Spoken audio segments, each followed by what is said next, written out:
नमो अरिहन्ताणम्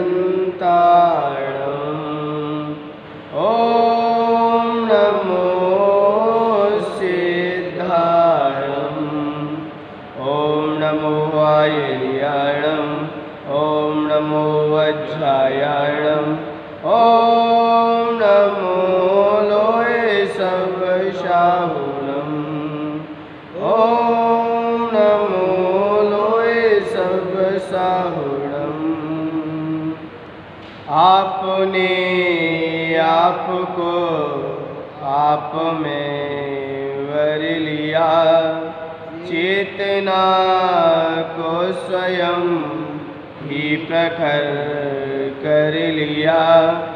वीतरागी प्रभो हे महावीर जिन, आदिनाथ प्रभो तुम हो तारण तरण। आपके द्वै चरण में विनम्र नमन, आपके द्वै चरण में विनम्र नमन।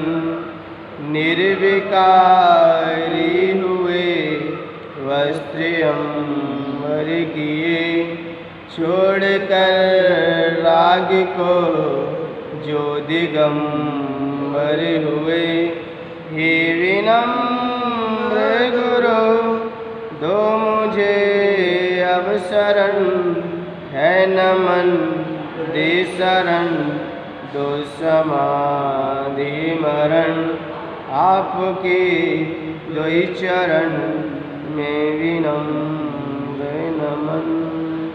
जय बोलिए अनंतानंद सिद्ध परमेश्वर भगवान की, प्रथम तीर्थंकर श्री ऋषभनाथ भगवान की, देवाय देवी कजाड़ श्री अजितनाथ भगवान की, परम पूज्य आचार्य भगवंत गुरु श्री भानुतंग महामुनिराज की, आचार्य भगवंत गुरु श्री विराट सागर जी गुरुदेव की, मम दीक्षा गुरु आचार्य भगवंत गुरु श्री विनम्र सागर जी गुरुदेव की, मथुरा सिद्ध क्षेत्र की, सागर जी महाराज की जय। भक्तामर प्रणत मौल्यमणि प्रवाण, मुद्योतकं दलित पापतमोवितानं।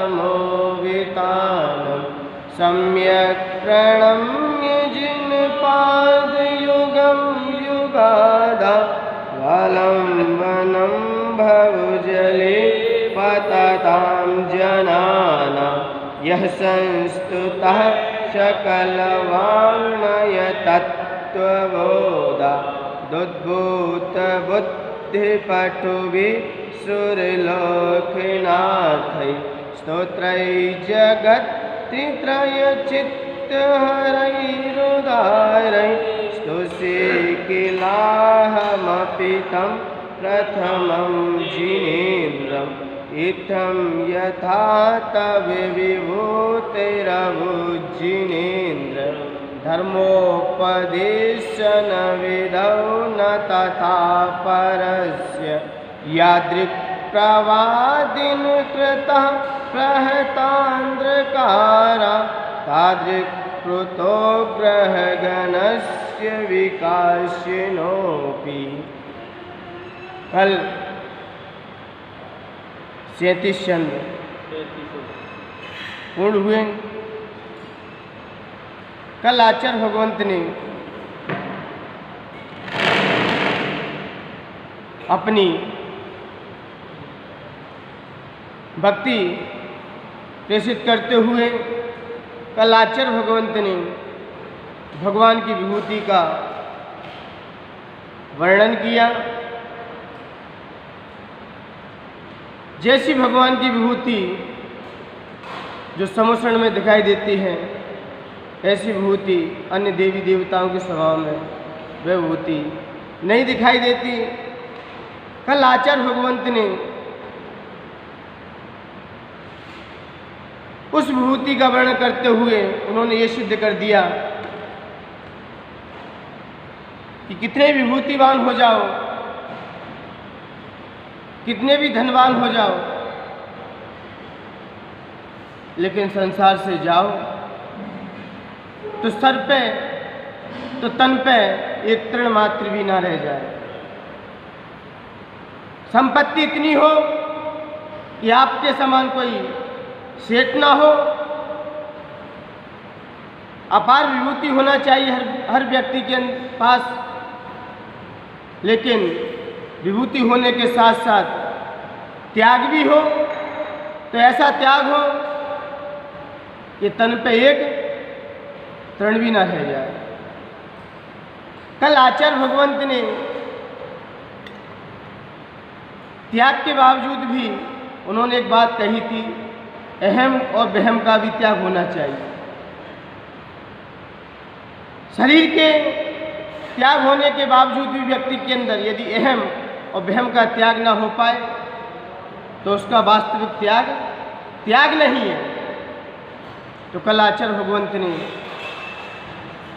एक अहम और वहम के त्याग का संकेत दिया, क्योंकि आचार्य भगवंत अपनी वाणी से ये भी सिद्ध कर दिया कल उन्होंने कि भगवान आदिनाथ प्रभु जो बाल अवस्था से ही अवधिक ज्ञान के धारी थे, इनके पास जन्म से ही उन्हें अवधिक ज्ञान मिला था, लेकिन अवधिक ज्ञान होने के बावजूद भी जब उन्होंने अपने ज्ञान से जान लिया, जब उनकी 1 लाख वर्ष की आयु रह गई थी, तब उन्होंने सत्य का बोध हुआ, क्योंकि उन्होंने सत्य को समझ लिया और सत्य को समझकर उस संसार में ना उलझने का फैसला लिया। मान्यवर, आदिनाथ भगवान के अंदर तो 4 ज्ञान थे, 3 ज्ञान के धारी थे जन्म से ही, लेकिन अपने पास कितने ज्ञान हैं? आप कैसे अपना आकलन करेंगे? आप कैसे अपना बोध करेंगे कि मुझे किस समय वैराग्य अंगीकार करना चाहिए? तो मान्यवर, जिस समय हमें सत्यता का बोध हो जाए, सत्यता का भान हो जाए, तो मान्यवर उस सत्य की राह पर भी चल के दिखाना है, उस वैराग्य को भी जीवन में अंगीकार करना है। क्योंकि सुकमाल मुनि के बारे में आता है, उन्हें 3 दिन की आयु शेष का बोध हो चुका, उन्होंने तत्काल ही उस निर्गंधता को धारण किया।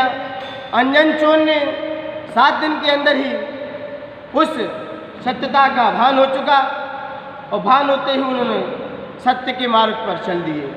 मान्यवर, जिन्हें तो अपनी आयु का पता चल चुका था, लेकिन आजकल तो अपनी आयु का पता ही नहीं कि कितनी आयु शेष रह गई है, कितनी आयु अपने पास शेष है। यहाँ तक की तो खबर नहीं है कि कल सुबह का सूर्य हम देख पाएंगे या नहीं देख पाएंगे। तो मान्यवर, हमारे जीवन में सत्यता का बोध, ऐसे ही भगवान आदिनाथ को जब उन्हें लग गया था 1000 वर्ष कम 1 लाख पूर्व तक, जब विभूति के साथ उन्होंने समोषण की रचना होती गई, अब उन्होंने जान लिया ये विभूति मुझे कब तक मेरे साथ रहेगी। लेकिन 15 दिन शेष रहने पर उन्होंने ध्यान आरूढ़ हुए। ध्यान आरूढ़ होकर उन्होंने अपने शाश्वत सुख को भी प्राप्त किया। मान्यवर, आज का विषय थोड़ा अटूट है, क्योंकि व्यक्ति भय से ही भयभीत है। व्यक्ति के अंदर वैराग्य भी आ गया, सब कुछ आ चुका, लेकिन भय से मुक्त नहीं हो पाया। आज आचार्य भगवंत भक्ति करते हुए उस भक्ति की गंगा में और अवगाहित करते हुए आज अपने आप को ये संकेत दे देंगे कि भगवान का भक्त भी भय से मुक्त हो सकता है, कि कितने भी उसके सामने भय आ जाएं, क्योंकि भय कई प्रकार के हैं। हाथी का भय, शेर का भय, अग्नि का भय, युद्ध का भय, ये तमाम भय हमारे अंदर, और व्यक्ति भय से इतना भयभीत होता जा रहा है कि जिसकी कोई सीमा नहीं है। आप लोग कैसे मालूम पड़ेगा कि हमारे अंदर भय है कि नहीं? तो आचार्य भगवंत आज उसी भय को अपने सामने रखेंगे। छंद नंबर 38 निकाल लीजिए।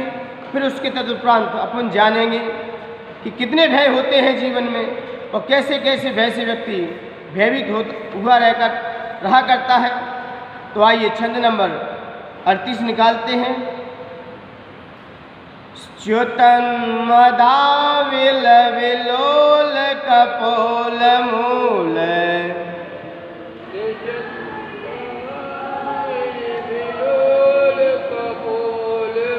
च्युतन मदाविल विलोल कपोल मूल,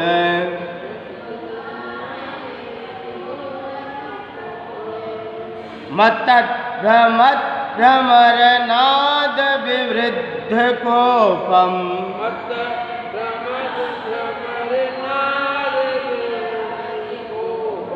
मत्तत् भ्रमर नाद विवृद्ध कोपम,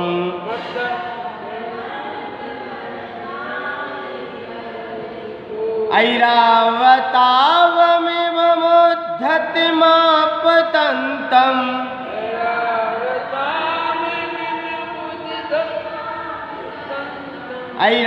ऐरावतावमिव मुद्धति मापतन्तम्,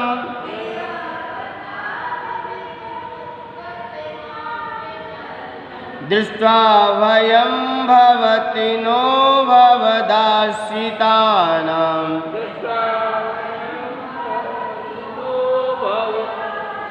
दृष्ट्वा भयं भवति नो भवदाश्रितानां।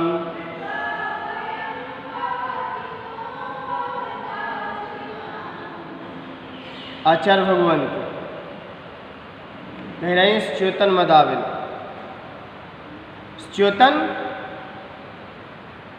च्युतन मदाविल यानी कि च्युतन झड़ते हुए, मद से मलिन, विलोल जो चंचल है, कपोल मूल गणस्थल पर, यानी कि हाथी के गणस्थल पर क्या मद छाया हुआ है। मद कैसे छाता है? क्योंकि झारखंड में आपने देखा होगा, बिहार साइड, झारखंड साइड एक ताड़ी का वृक्ष होता है जिस पर क्या लगते हैं? मधु, सफ़ेद सफ़ेद जिससे ताड़ी बनती है, तो उसमें मध होता है और हाथी को वो पसंद है। तो उसके गणस्थल पे क्या होता है? मध चढ़ जाता है। उसको खाने से क्या हो जाता है? मध हो जाता है। तो उसमें मिठास होता है। तो मिठास होने के कारण फिर आचार्य भगवंत क्या कह रहे हैं? च्युतन मदाविल विलोल कपोल मूल, मत्तत् भ्रमनाद विविध कोपम। उन्मत्त हो गए हैं कौन? भ्रमण करते हुए जो भौरे क्या हो गए? क्या हो गए? वहाँ पर उन्मत्त हो गए। क्या हो गए? भ्रमद यानी कि परिभ्रमण करने लगे। भौरे हाथी के मस्तक पर क्या करने लगे हैं? मंडराने लगे हैं। क्या? उनके मस्तक पर मंडराने लगे हैं, नाद करने लगे हैं। शब्दों से क्या करने लगे हैं? नाद करने लगे हैं। तो फिर आगे आचार्य भगवंत कह रहे हैं भ्रमर नाद विवृद्ध कोपम, और विवृद्ध कोपम जिसका क्रोध बढ़ रहा है। किसका क्रोध बढ़ रहा है? हाथी का क्रोध बढ़ रहा है। ऐरावताम हाथी, विशाल हाथी है। कैसा हाथी है? विशाल हाथी है। आपतंतम ऐसा हाथी जिसके भ्रमरों ने क्या कर दिया है? भौरों ने क्या कर दिया है? जिसके मस्तक पर गणस्थल पर अपना शब्दों से उसे गुंजायमान कर दिया है। अपने शब्दों से भौरों ने क्या गुंजायमान कर दिया है, मस्तक पर उसके मंडराने लगे हैं। तो उसका क्या हो गया है? हाथी का और क्रोध बढ़ रहा है। किसका? हाथी का क्रोध और बढ़ रहा है। क्योंकि जैसे ही हाथी, बड़ी किताब, जैसे ही हाथी के मस्तक पर गणस्थल पर जब भौरे मंडराने लगते हैं तो हाथी का क्या होता है? और क्रोध बढ़ जाता है। तो बढ़ जाता है तो आचार्य भगवंत कह रहे हैं आपतंतम, उसके सामने आते हुए अभिमानी हाथी को दृश्य देखकर, हे भगवान, जो आपका भक्त जो भक्ति कर रहा है उसके सामने यदि ऐसा हाथी आ जाए तो हाथी भी क्या हो जाता है, दृष्ट्वा, आपको देखकर, भविदार्शितानम, आपके आश्रित जनों को वह भी शांत हो जाता है कि हे भगवान, आपके सामने ऐसा भयंकर हाथी सामने आ जाए, ऐसा भयंकर हाथी सामने आ जाए जिसके गणस्थल पर क्या कर दिए, भौरे क्या कर रहा है, मंडरा रहे। देखो ये भौरे क्या है, हाथी के मस्तक पर मंडरा रहे हैं, दिख रहा है ना, हाथी के मस्तक पर भौरे क्या कर रहे हैं, नाच नच रहे हैं अपना। और हाथी, और जो व्यक्ति आपके नाम लेता है, जो व्यक्ति भगवान का स्मरण करता है, तो हाथी भी क्या हो जाता है, शांत हो जाता है। दिख रहा है ना चित्र से, सबको दिखाई दे रहा होगा। आध्यात्म भगवान बैठे हुए हैं, ये हाथी है, क्रोध से भर चुका है, और इसके इस गणस्थल पर कौन है, भौरे मंडरा रहे हैं। तो ऐसा हाथी, क्रूर हाथी, क्रोध से भर चुका है जिसका मद, ऐसा हाथी यदि आपके भक्त के सामने आ जाए तो वो हाथी भी शांत हो जाता है, वह भी अपनी शांतता का परिचय दे देता है। तो आचार्य भगवान को आज यही कह रहे हैं कि हे भगवान, ऐसा क्रोधित हाथी यदि आपका नाम लेने वाला व्यक्ति, आपका स्मरण कर रहा हो व्यक्ति, और उसके सामने ऐसा हाथी आ जाए तो हाथी भी क्या हो जाता है, शांत हो जाता है, फिर उसके ऊपर वह आक्रमण नहीं करता। आपने सुना होगा, आपको ज्ञात होगा कि जब राजा अरविंद जब अपनी सभा में बैठे हुए थे, उन्हें जब वैराग्य हुआ संसार शरीर भोगों से, तब उन्होंने दिगंबरत्वा को स्वीकार किया। जब दिगंबर दीक्षा ली उन्होंने, और दिगंबर दीक्षा लेकर जब संपूर्ण परित्याग करते हुए, जब कई शिष्यों के साथ परिभ्रमण करते हुए जब सम्मेद शिखर की यात्रा की, जब सम्मेद शिखर की यात्रा करने के लिए उनका मन हुआ, उनके अंदर विचार आया कि मुझे सम्मेद शिखर की यात्रा करनी है, क्योंकि 30 रात सम्मेद शिखर की यात्रा अपने आप में अनूठी है। आपने मनुष्य पर्याय धारण किया है, आपको कुछ कार्य ऐसे हैं उन्हें अवश्य कर लेना चाहिए जीवन में। यदि आपको जैन कुल में जन्म मिला है तो कुछ कार्य ऐसे हैं, आचार्य भगवंत कहते हैं कि हमें अपने जीवन में कुछ करना चाहिए। सबसे पहला कार्य है, हमें दिगंबर संतों को सबसे पहला आहार देना चाहिए। आहार देने से ये पता चल जाता है कि हमें नरक आयु का बंध हुआ है कि नहीं हुआ है, और जिस व्यक्ति को नरक आयु का बंध हो जाता है वह कभी भी संतों को आहार नहीं दे सकता। और दूसरा प्रमाण मिलता है, वह 30 रात सम्मेद शिखर की यात्रा भाव से नहीं कर सकता। ये दो जीवन में ऐसे कार्य हैं कि जिस कार्य से व्यक्ति का पता चल जाता है कि जिसे नरक आयु का बंध हुआ है कि नहीं हुआ है। तो आचार्य भगवंत कह रहे हैं कि हमें जिंदगी मिली है तो दो कार्य अवश्य करना चाहिए, और वो भी श्रावक बना होना चाहिए। आपको नरक आयु तिरंज आयु का बंध नहीं हुआ, इससे क्या आपको कैसे मालूम पड़े। व्यक्ति भाव से आहार देगा, अपने कर्तव्यों का पालन करेगा। ये नहीं कि मुनिराज को आहार दे लिए, रात्रि भोजन कर रहे हैं तो ये मत समझिए कि मुझे नरक आयु बच गई मेरी। आपने जिस समय मुनिराज को आहार दिया है उस समय ये जाहिर है कि आप नरक आयु का बंध नहीं हुआ है, लेकिन रात्रि भोजन कर रहे हैं, सप्त व्यसन में लीन है, जमी गंध का त्याग नहीं है, और 30 रात समय से करके 1000 यात्रा कर लेना कुछ नहीं होने वाला। भाव सहित श्रावकपन होना चाहिए, और अपने अंदर क्या होना चाहिए, जो श्रावक के गुण हैं, पानी छान के पीना, देव दर्शन और रात्रि भोजन का आजीवन त्याग। ऐसे जीव यदि एक भी बंद न कर लें तो उन्हें क्या होता है, नरक आयु जैसी का बंध भी नहीं होता। तो आचार्य भगवंत जब अरविंद महामुनिराज जिन्होंने 30 रात सम्मेद शिखर की यात्रा का अंदर के भाव किया, भाव बनाया, तो 30 रात सम्मेद शिखर की यात्रा करने के लिए जब उनका मन आया तो पहले के लोग तो विहार करते थे तो कहाँ रुकते थे, जंगल में, क्योंकि मुनिराज का स्थान ही जंगल में रुकना, जंगल में विचरण करना। तो जंगल में जब ध्यानस्थ थे महामुनिराज अरविंद कुमार जी, तो वह एक शल्य सलक्की नाम के वन में जाके पहुंच गए। तो जहाँ के श्रावकों ने उचित आहार की व्यवस्था की और वहाँ पर व्यवस्था आहार की करते समय जब सारे मुनिराजों ने आहार किया, सारे मुनिराज जब आहार करके जब अपने स्थान पर सामायिक के लिए बैठे, किसके लिए? सामायिक के लिए वन में बैठे, कोई किसी वृक्ष के नीचे, कोई किसी वृक्ष के नीचे, क्योंकि मुनिराज को प्रकृति की देन है ये तो, क्योंकि वृक्ष के नीचे बैठना अलग ही स्वभाव है। क्योंकि वृक्ष के नीचे बैठने से और पर्वत के नीचे बैठने से, पर्वत के पास, वृक्ष के पास और नदी के किनारे बैठने से ध्यान में क्या आती है? प्रशस्ता आती है। ये क्या चीज़ है? ये नेगेटिव पॉइंट है, ये नेगेटिव एनर्जी मिलती है यहाँ से। पर्वत के पास बैठो और नदी के किनारे बैठो और वृक्ष के नीचे बैठो, यहाँ से क्या होता है? नेगेटिव ऊर्जा आती है। आप कहेंगे नेगेटिव ऊर्जा का मतलब क्या है? इसके पास बैठने से आपके अंदर त्याग के भाव होते हैं। इसके इन स्थानों के पास बैठने से आपके क्या बनते हैं? परिणाम कैसे होते हैं? त्याग के। आप पर्वत पर जाइए, शिखर जी की यात्रा कीजिए या किसी पर्वत पर जाके बैठिए, तो क्या होगा? संसार सब क्या है? असार है। और नदी के किनारे बैठिए, किसी कंदर गुफा में बैठिए और किसी वृक्ष के नीचे बैठिए, यहाँ क्या होगा? आपका त्याग करने का भाव होगा। छोड़ो, ये सब क्या है? सब मोहमाया है। और जैसे ही आप घर में घुसते हो तो क्या लगता है? सब मोहमाया, सब अपनी है। और जैसे ही पहाड़ और पर्वत और नदी के किनारे और पेड़ के नीचे, इसलिए तो सारे तीर्थंकरों ने केवल ज्ञान कहाँ प्राप्त किया? किसी ने घर में प्राप्त किया केवल ज्ञान?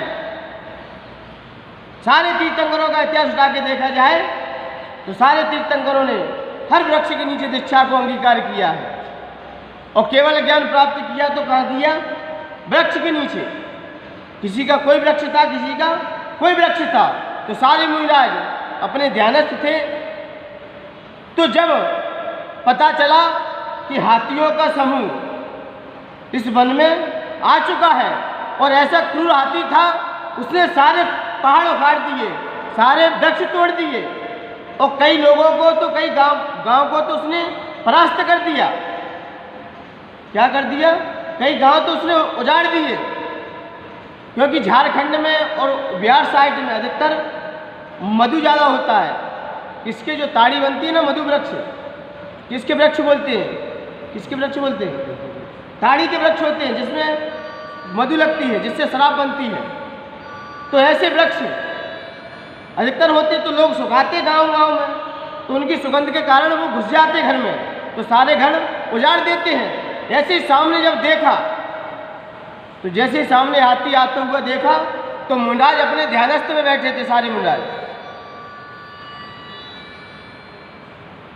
मुनिराज अपनी ध्यान अवस्था में बैठे हुए थे। तो जब देखा तो अरविंद मुनिराज जो महामुनिराज थे, तो जैसे ही हाथी सामने आया तो हाथी तो बड़ा अपना सब कुछ भूल चुका, अपना मद को ही भूल चुका। हाथी अपने मद को भी त्याग चुका। उसने देखा ये शांत परम वीतरागी कौन बैठे हैं, ये परम वीतरागी कौन बैठे हैं? क्योंकि वो हाथी कोई और नहीं था, मरुभूति का ही जीव था। कौन था वो हाथी? मरुभूति का जीव था, जो कमट का जीव था।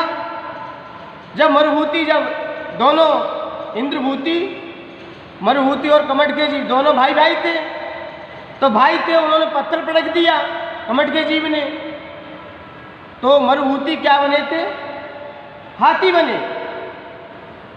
क्योंकि संकलेश माया के कारण, माया त्रयोगिनस्य मायाचारी, उनके अंदर थोड़े लोभपन आ गया भाई के प्रति, भाई के थोड़ा देखा है, तो उसके कारण वो क्या बने थे? हाथी बने। उतने क्रूर हाथी बने। और अरविंद कौन था? ये दोनों राजा, ये राजा के पास दोनों भाई क्या करते थे? मंत्री थे। मरुभूति क्या थे? मंत्री थे। तो अरविंद ने खूब समझाया कि अपने भाई के पास मत जाओ, यहीं रहो, यहीं शासन करो अपना। लेकिन क्या करें, मोह के कारण चले गए। तो वहाँ जाके वो हाथी बने अगली पर्याय में। और वही हाथी जब राजा अरविंद महामुनिराज बने, जब मिलन हुआ दोनों का वहाँ पर, तब उन्हें जाति स्मरण हो गया। किसको? हाथी को, कि ये तो वही राजा हैं जिन्होंने मुझे संबोधन दिया कि मत जाओ, उसके कारण मुझे आज हाथी की पर्याय मिली। तो ऐसा क्रूर हाथी जब महामुराज अरविंद के सामने जाता है तो शांत परिणामों से बैठ जाता है। कैसे परिणामों से? शांत परिणामों से बैठ जाता है जाके। बताइए, मुराज के पास कौन सा हथियार था? कौन से वो महावती थे कि जिन्होंने अपने हाथी को भी बस में कर लिए? लेकिन हाथी को कौन बस में कर सकता है? कि किसी में ताकत है हाथी को बस में करने की? महावत करता है, वो भी किसके बल से करता है? किसके बल से? हाथी स्पर्शन इंद्रिय के कारण बसता है। किसके कारण? स्पर्शन इंद्रिय के कारण हाथी बस में हो पाता है। ऐसा क्रूर हाथी भी ये परम वीतरागी शांत मुद्रा जहाँ बैठ जाती है, जो व्यक्ति आपका स्मरण नाम लेता है, जो व्यक्ति आपका ध्यान करता है, तो ऐसा क्रूर हाथी भी जाके शांत हो जाता है। कैसा? ऐसा क्रूर हाथी, ऐरावत हाथी। ऐरावत हाथी कैसा होता है? ऐरावत हाथी कैसा होता है? जम्बू द्वीप के बराबर होता है। पंचम काल में दिखाई नहीं देगा आपको ऐसा हाथी। जब सौत्रमिंद्र जब जन्माभिषेक के लिए जाता है, भगवान का जब जन्माभिषेक करता है, तो कौन से हाथी पे जाता है? ऐरावत हाथी। कैसा हाथी है? ऐरावत हाथी, जिसके बारे में वचन किया जाए कम पड़ेगा, क्योंकि शास्त्र में ऐरावत हाथी का प्रमाण आता है कि 1 लाख योजन का है। कितना? 1 लाख योजन का हाथी। बताओ, एक योजन में 12 किलोमीटर होते हैं, और ये क्या है? 1 लाख योजन। लगाओ प्रमाण, कितना होगा हाथी, कितना बड़ा होगा? 1 योजन में कितने किलोमीटर होते हैं? 4 कोस का होता है समानता से। और हाथी का वचन देखेंगे कौन सा योजन, लेकिन जब समानता से छोटा योजन लिया जाता है तो ये लिया जाता है, यानी कि 1 लाख योजन का ऐसा बड़ा हाथी, और जिसके गणस्थल पर कौन भौरे मंडरा रहे हैं। ऐसा क्रोध हाथी, जो व्यक्ति आपका स्मरण करता है, जो व्यक्ति आपका शरण को ले लेता है, जो व्यक्ति आपकी शरणभूत में अपना जीवन समर्पित कर देता है, तो ऐसा क्रूर हाथी भी उसके सामने आ जाए तो उस पर वो हाथी भी क्या नहीं करता? आक्रमण नहीं करता। तो आचार्य मानतुंग यही कह रहे हैं कि हे भगवान, ऐसा क्रूर हाथी, ऐसा क्रोधित हाथी, जिसके गणस्थल पर भौरे मंडरा रहे हैं, और भौरे मंडरा रहे, उसका क्रोध और बढ़ गया है। तो क्रोध बढ़ गया है, तो ऐसा हाथी यदि आपका जो स्मरण नाम कर रहा हो उसके सामने आ जाए तो हाथी भी क्या हो जाता है? शांत हो जाता है। तो आचार्य भगवंत आज हाथी के भय को तिरस्कारित कर दिया। किसके सामने? आपके भक्ति के सामने। तो भगवान का भक्त कैसा होता है? वो कभी किसी से डरता नहीं है। भगवान का भक्त होगा, श्रद्धावान होगा, और समर्पण भाव होगा, और भक्ति से भरा होगा। ये होता है भगवान का सच्चा भक्त। ये होता है भगवान की भक्ति के प्रति उसकी उत्सुकता, समर्पण। सब कुछ आपके लिए है, और सब कुछ मैंने आपको दे दिया है। कहते कि ना, मेरी नाव भंवर में है, प्रभु पार लगा देना। क्या है? भंवर में मेरी नैया है, प्रभु पार लगा देना। ऐसा भक्त है कि सब कुछ मैंने आपको दे दिया है, समर्पण भाव श्रद्धा आपके प्रति है, फिर भक्ति करता है। तो ऐसा भक्ति ही अजर अमर पद को प्राप्त एक दिन कर लेता है। जो आर्टिफिशियल भक्ति करते हैं, भक्ति कर रहा है भगवान की, ऊपर से छुपकली गिरती है, तो क्या होता है? फिर महिलाएं 10 पूजा कर रही हो और पूजा करते समय कि छुपकली नीचे आ जाए तो क्या होगा? बैठी रहेंगी, भगेंगी? क्या होगा? कहाँ गई आपकी भक्ति? कहाँ गया आपका भक्तित्वपन? भक्त तो ऐसा होता है, भगवान की भक्ति में इतना तल्लीन हो जाता है कि सामने कोई आ जाए। जब ध्यान में बैठते हैं, भगवान की भक्ति में तल्लीन होते हैं, अपने आत्मा के सम्मुख जाते हैं, तो फिर सामने कोई भी दिखाई दे जाए, और सम्यक दृष्टि से 7 वैसे रहित होता है। सम्यक दृष्टि के अंदर 7 वह नहीं होते। 7 वह कौन कौन से 7 वह होते हैं? जो सम्यक दृष्टि इन 7 वह से रहित होता है। कौन कौन से हैं? प्रमोद भैया, जो व्यक्ति सम्यक दृष्टि होता है उसके अंदर 7 भय नहीं होंगे। नंबर 1 यह लोक भय, क्या यह लोक भय, दूसरा परलोक भय, तीसरा अरक्षा भय और चौथा अगुप्ती भय। कौन सा? अगुप्ती भय। और 5वां मरण भय और 6वां वेदना भय और 7वां अस्मिक भय। ये 7 भय सम्यक दृष्टि के अंदर नहीं होते। अपने सम्यक दृष्टि की पहचान करनी हो तो ये 7 भय अपने अंदर घटा लो। यदि एक भी हमारे अंदर भय पाया गया तो समझना चाहिए कि हम सम्यक की कोटि में नहीं है, सम्यक से हट चुके हम। अब यह लोक का भय का मतलब क्या है? यह लोक का भय का मतलब क्या है कि मेरे अंदर अपार विभूति है, अपार संपदा है, अपार वैभव है। अब चिंतन कर रहे हैं, अब ये छूट गया तो क्या होगा? इतना धन मैंने कितनी मेहनत से कमाया है, अब ये छूटेगा, अब इस धन का क्या होगा? विद्या रानी, अरे धन जोड़ रखा है, धन का क्या होगा? अब किसके नाम करके जाएं हम? अब टेंशन में डूबे, इसकी चिंता कर रहे हैं। तो सम्यक दृष्टि चिंता नहीं करता, क्या मेरा है ही क्या? ये तो मेरा कोई पुण्य कर्म है तो मिल चुका है थोड़ा धन, लेकिन अब इस भय की चिंता नहीं करता। इस भय की चिंता के कारण क्या हुआ? रामायण हो गई पूरी।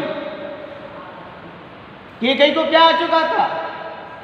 कैकेयी को क्या आ चुका था कि सारा धन वैभव है, क्योंकि दशरथ को वैराग्य हो रहा है इधर, और वैराग्य हो रहा है तो राज तिलक किसको होगा? रामचंद्र जी को होगा। किसको होगा राज तिलक? रामचंद्र जी को होगा। तो कैकेयी को क्या आ चुका? ये लोक प्रवृत्ति महिलाओं के अंदर ज्यादा होती है। तो क्या आ चुका था? कैकेयी के अंदर क्या आ चुका था? लोकपन आ चुका था कि धन वैभव है सारा किसके नाम होगा, और रामचंद्र जी के चला जाएगा तो मेरा भरत तो इनका किंकर बना बैठा रहेगा। क्या बनेगा? किंकर बना नीचे बैठा रहेगा बेचारा, वो क्या करेगा? तो फिर कैकेयी ने क्या रास रचा? क्या रास रचा कैकेयी ने कि दशरथ से जो वचन दिए थे ना, वो वचन मांग लिए, तो फिर राज तिलक किसको हो गया? भरत को। तो क्या हो चुका? ये लोग है।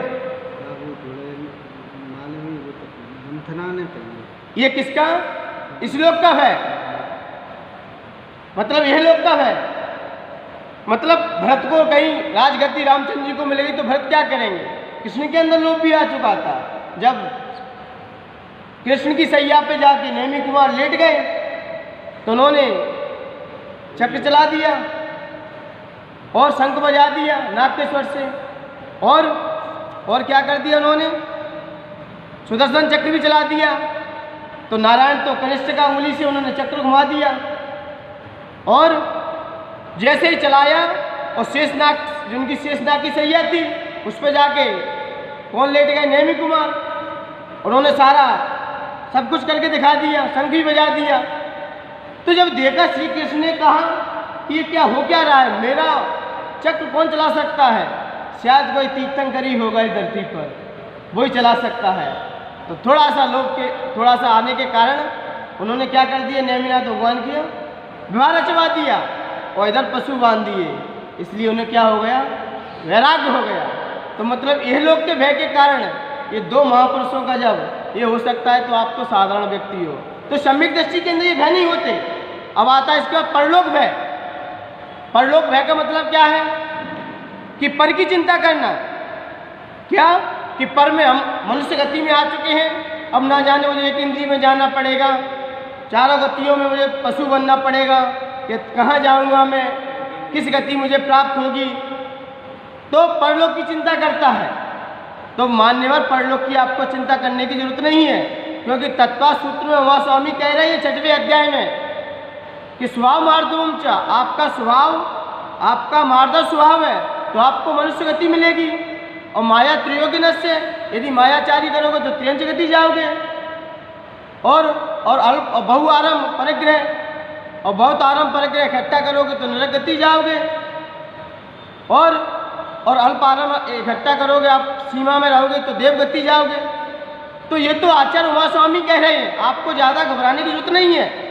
आप तो अपने जो उमा स्वामी महाराज ने जो अपने ऊपर उपकार किया है, जो वात्सल्य दिखाया है, आप तो उसका चिंतन कीजिए, आप परलोक की चिंता नहीं कीजिए, क्योंकि परलोक की चिंता करोगे तो हमारा सम्यक तो छूट जाएगा। तो फिर क्यों लोग क्या करते हैं, मैं कहाँ जाऊँगा, क्या बनूँगा। तो इसलिए परलोक का भी हमें चिंतन नहीं करना चाहिए। सम्यक दृष्टि परलोक का चिंतन नहीं करता। मैं कोई गति चला जाऊँ, जो मेरा पुण्य होगा तो वही उसी गति में मुझे जाना पड़ेगा, और पाप है तो मुझे उसी गति में जाना पड़ेगा, और चिंता करने की क्या जरूरत है। और मैं दृष्टि सोचता है परलोक जाऊँगा, एक इंद्रिय बनूँगा, इतनी पीड़ाएँ होंगी। तो इसलिए मान्यवर ये परलोक हो गया। अब आता है आरक्षण है। अब जंगल में पड़े हैं, अकेले हो गए। अब मेरे ऊपर किसी ने आक्रमण कर दिया, मेरी कौन रक्षा करे। मेरे ऊपर किसी त्रियंच ने आक्रमण कर दिया, अब मुझे कौन बचाए, मेरा कौन सहारा है। अब इसी में डूबे हुए हैं, क्योंकि जब अनंग सरात थी ना, तो उसने क्या किया, अकेली पड़ गई थी। तो किसने आक्रमण कर दिया उसके ऊपर, अजगर सांप ने, उसे ही निगल लिया।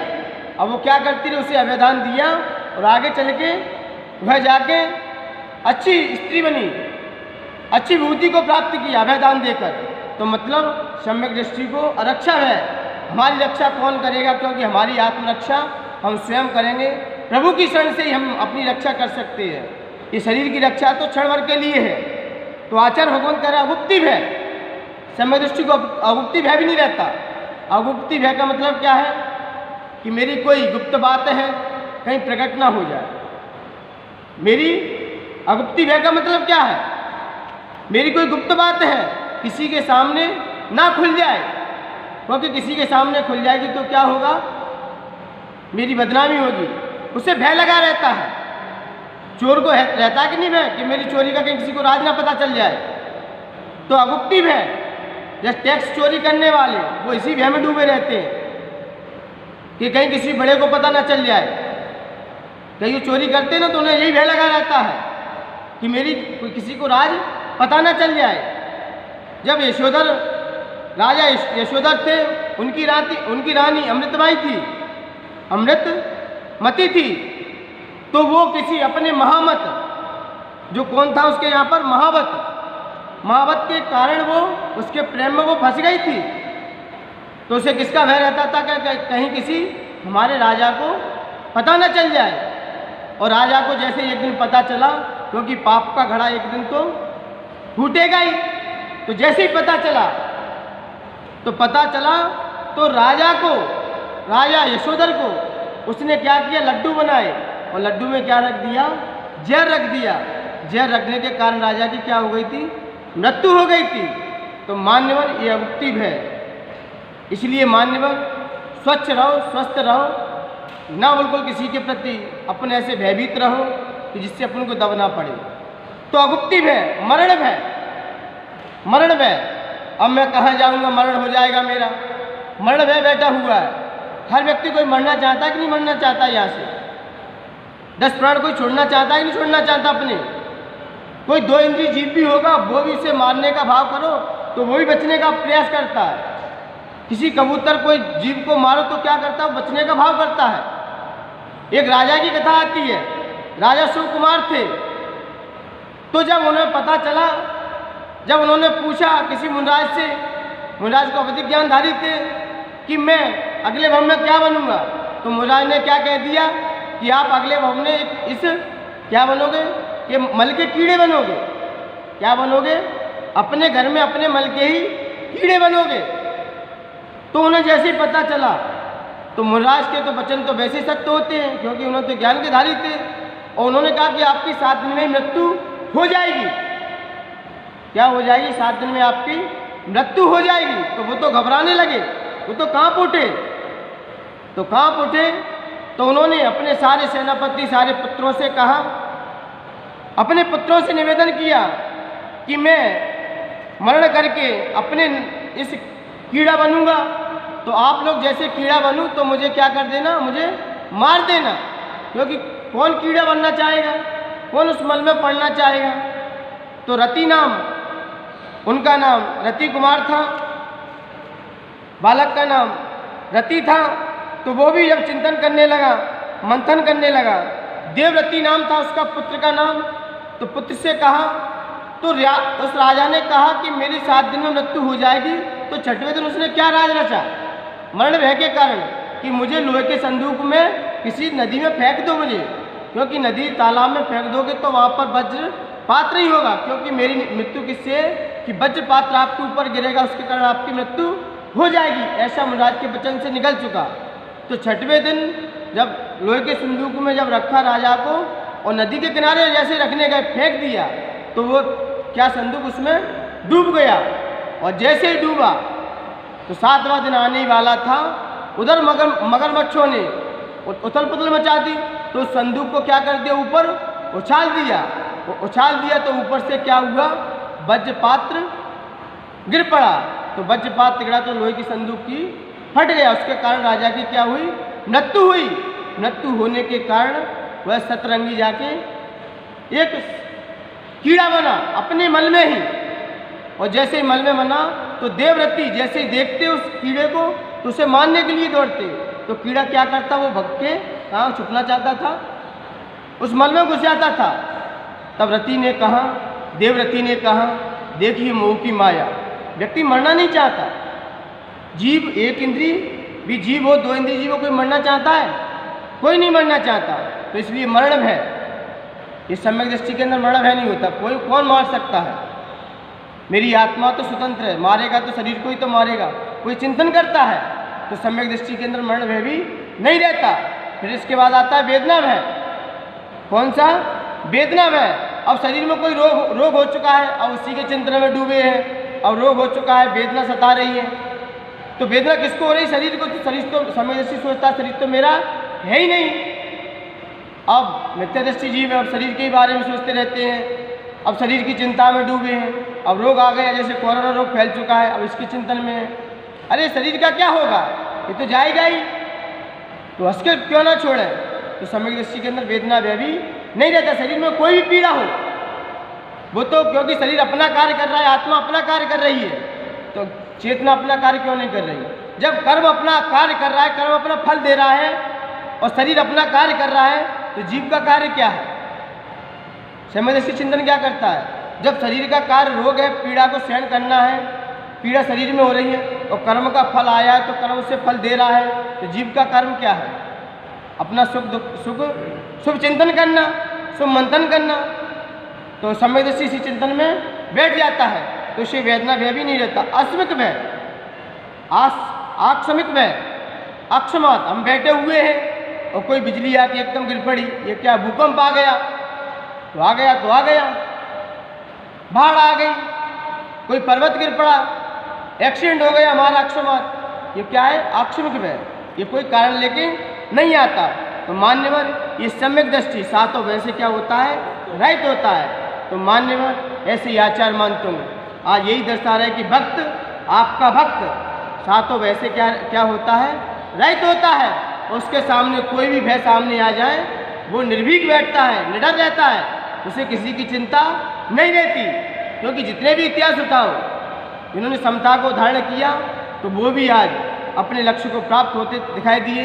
तो मान्यवर, ये भय भी आपकी परीक्षा के लिए आते हैं, तो भय से भयभीत होने की आपको जरूरत नहीं है, क्योंकि भय, ये संकट, ये आपत्ति विपत्ति मनुष्य पे ही आती है। मनुष्य जितना भी जिसका सामना करता चला जाएगा, तो वह व्यक्ति उतना ही उठता हुआ चला जाएगा। तो मान्यवर, ये था हाथी का भय। क्योंकि कई मुसीबत आती है हमारे सामने, जीवन में हर व्यक्ति की कोई ना कोई मुसीबत आती है, और मुसीबत क्या लेती है, हमारी परीक्षा लेती है। क्योंकि मुसीबत सामने आ जाती है, तो कोई व्यक्ति तो क्या होते हैं, डर जाते हैं। मुसीबत सामने आने से क्या होते हैं, व्यक्ति डर जाते हैं, और कोई गिर जाते हैं, कोई अपने पद से क्या होते हैं, गिर जाते हैं, और कोई बिखर जाते हैं। कोई मुसीबत सामने आ जाए किसी के सामने, तो क्या होते लोग, या तो डर जाएंगे या गिर जाएंगे, और कोई लोग तो बिखर जाते हैं, और कोई लोग तो निखर जाते हैं।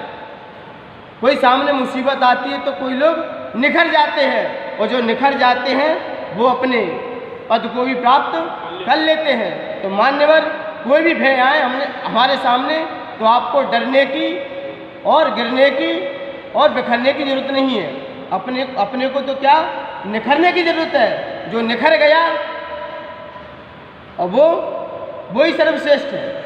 और जो बिखर गया, जो गिर गया, जो डर गया, वो तो कोई कायर है। और जो निखर गया कोई महान है। तो मान्यवर, अब तुमको महान बनना है तो आचार्य भगवंत ने आज हस्ती के भय को, हाथी के भय को दर्शाया। अब इसकी जाप देखते हैं। जाप कौन सी है? ओम ह्रीम रम नमो मन बलिनम, ओम ह्रीम रम नमो मन बलिनम। ऐसे मन बल के धारी मुनिराज, जिनका मन बल कैसा है? अडिग है, सुमेरु के समान है। मन इनका कभी चलायमान नहीं होता।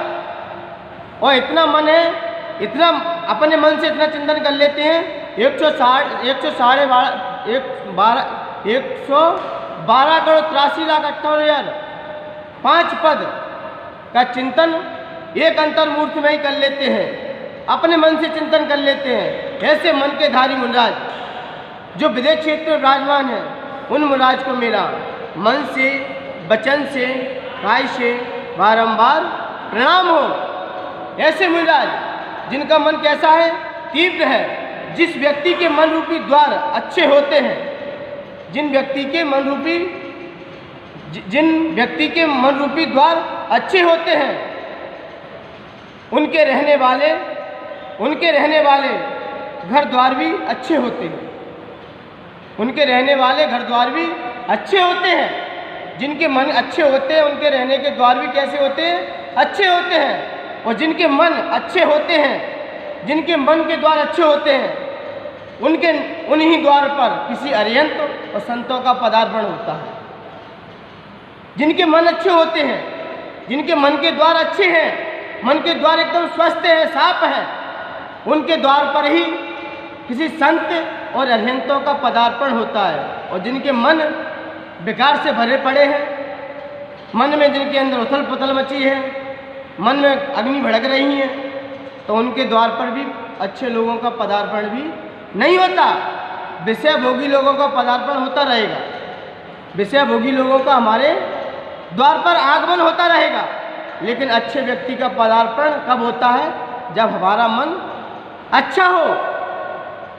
और जिसका मन ही बेकार है, मन ही, अब बताइए, एक होता है मनोविकार, एक क्या होता है? मनोविकार। और दूसरा क्या होता है? मनोरंजन। क्या होता है? मनोविकार और दूसरा मनोरंजन। अब बताइए, मनोरंजन और मनोविकार में क्या अंतर है? आप लोग करते होंगे, ये जीवन में घटना घटती है। मनोविकार का मतलब है हम इंद्रिय विषय भोग में डूबे रहें, इंद्रिय विषय भोग में ही रमते रहें।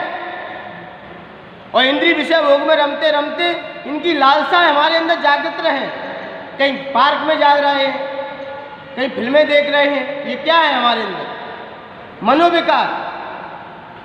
ये क्या है? कपड़ों से पहनाव से ही आपके अंदर के मनोविकार का पता चल जाता है। पहनाव ओढ़ा से ही आपके अंदर के मन के भाव को पता चल जाता है। तो मनोविकार होता है इंद्रिय विषय भोगों में रहना, रात दिन उसी में डूबे रहना। ये क्या है? मनोविकार। मनोरंजन क्या है? भगवान की पूजन करना, आराधना करना, गुरुओं को सेवा करना, मन से उनकी प्रशंसा करना, मन से उनके गुणगान गाना, पूज्य पुरुषों के प्रति सम्मान रखना, मन से उनकी प्रशंसा करना। ये क्या है? मनोरंजन। रंजन का मतलब क्या है? मजना, मन को और रंजन करना, उसको और रजाना, उसको और फिल्टर करना। और जब व्यक्ति मनोरंजन कर लेगा अंदर से, लोगों ने मनोरंजन का अपोजिट नाम रख दिया है, विषय भोग से लगा दिया है। जो विषय भोग होते हैं वो है मनोविकार। और जो भगवान के प्रति भक्ति रखते हैं, जो भगवान के प्रति अच्छे मन से उनकी प्रशंसा करते हैं, तो वो क्या है? मनोरंजन। अब आता है तीसरा, क्या आता है? आत्मरंजन। तीसरा क्या आता है? आत्मरंजन। जो भगवान की आपने गुण गाई है, जो भगवान की आपने प्रशंसा की है, जो भगवान की भक्ति की है, अब उनके गुणों को पाने की चाहत रखना कि मुझे गुण कैसे मिले। भगवान के जो गुण हैं, अपार गुण हैं, जो गुरुओं के जो गुण हैं, ये गुण हमें कैसे मिले, ये हमें कैसे प्राप्त हो, उन गुणों की चाहत रखना, ये क्या है? आत्मरंजन। ये क्या है? आत्मरंजन।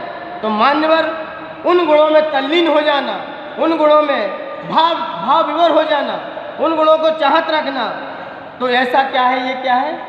आत्मरंजन है। और मौज मस्ती करना, ये क्या है? मनोविकार है। इसलिए मान्यवर मनोविकार अलग है, मनोरंजन अलग है और आत्मरंजन अलग है। और हर व्यक्ति के अंदर ये तीनों चीज़ गर्वित है। और हमें क्या पाना है? हर व्यक्ति स्वतंत्र है। आपको मनोविकार में डूबना है तो मनोविकार भी आपके लिए खुला हुआ है। आपको मनोरंजन करना है तो भगवान की गुणगान कीजिए, भगवान की प्रशंसा कीजिए। और आत्मरंजन करना है, जो भगवान के गुण हैं उनको पाने की चाहत रखना, ये क्या है? आत्मरंजन है। जब हमारे अंदर आत्मरंजन जैसा भाव जगेगा तो हम भी ऐसे महामुनिराज के दर्शन को प्राप्त हो सकते हैं। ऐसे मुनिराज के गुण प्राप्त करके हमारे अंदर भी मन बल बढ़ता हुआ होगा, अन्यथा कोई दूसरा उपाय नहीं है। तो मान्यवर ये अपन ने जाप का अर्थ समझा कि मनोरंजन क्या होता है। हमारा मन स्वस्थ होगा, प्रशस्त होगा तो हमारे द्वार पर भी ऐसे ही व्यक्ति पधारेंगे। जिस जैसे हमारा मन होता है वैसे लोगों का हमारे द्वार पर पदार्पण होता है। हमारा मन अच्छा है, स्वस्थ है, प्रशस्त है तो अच्छे लोगों का पदार्पण होगा। अब इसका फल देखते हैं। इसका फल हस्ती मद भंजक, कि हस्ती के मत को भी रोकने वाला है। तो मान्यवर अपन ने ये समझा, आज ये जाना कि हम अपने मत से कैसे रहित हों। हम जब सात भय से रहित हो जाएंगे तो हमारे अंदर भी कोई भय भी प्रवेश नहीं कर पाएगा और हम हस्ती जैसे मत को भी अपने बस में कर लेते। भंजक मतलब होता है हस्ती के मत को रोकने वाला, हस्ती मत भंजक, यानी कि हाथी के भय से भी निर्भीक रहने वाला। वह कभी हाथी के भय से भी चलायमान नहीं हो सकता। इसलिए हस्ती भंजक यानी कि ऐसा हाथी जिसका मद उसके मस्तक पर चढ़ चुका हो, उस मद को जीतने वाला व्यक्ति वही हो सकता है जिसने आपके शरण को जो प्राप्त हो चुका हो, वह व्यक्ति भी मद से रहित हो जाता है। उसके सामने हाथी का मद भी नहीं चलता। तो मान्यवर आज अपन ने हाथी के भय को समझा। हाथी के भय के बारे में और भी बात आती। भगवान महावीर स्वामी थे जिन्होंने भगवान वर्धमान बाल अवस्था में ही हाथी को जिन्होंने क्या कर दिया? पछाड़ दिया। उसके नाम से उनका नाम क्या पड़ गया था? महावीर पड़ गया। इसके हाथी को बाल अवस्था में वर्धमान स्वामी ने बाल अवस्था में ही हाथी को क्या कर लिया था? बस में कर लिया था। वहीं से उनका नाम महावीर पड़ गया। इसलिए मान्यवर अपन जब तक इन सात अभयों से रहित नहीं होंगे तब तक हमारा मन बल भी उत्कृष्टता को प्राप्त नहीं होगा। इसलिए हमारे अंदर मनोविकार, मनोरंजन और आत्मरंजन, आपने आज इस विषय को समझा। कल शेर का भय भी आएगा कि शेर का भय जीवन में कैसा होता है। इसलिए मान्यवर आज अपन ने सारे भय को समझा और सप्त भय को समझकर अपने अंदर ये भय से रहित होना अपना स्वभाव है। आप इन सातों भय से रहित हो जाओगे तो आप वास्तविक भगवान के स्वरूप को अच्छे से जान सकोगे, समझ सकोगे और अपने आत्मरंजन में डूब सकोगे। यही हमारा मनुष्य जीवन का सार है, बाकी सब इसका विस्तार है।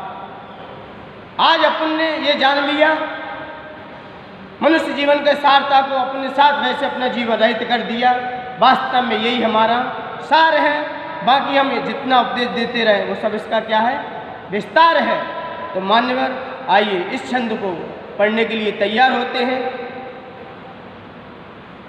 कोई जब उन्मत्त हाथी सामने आए, नाद भौरों का बढ़े तो क्रोध बढ़ जाए।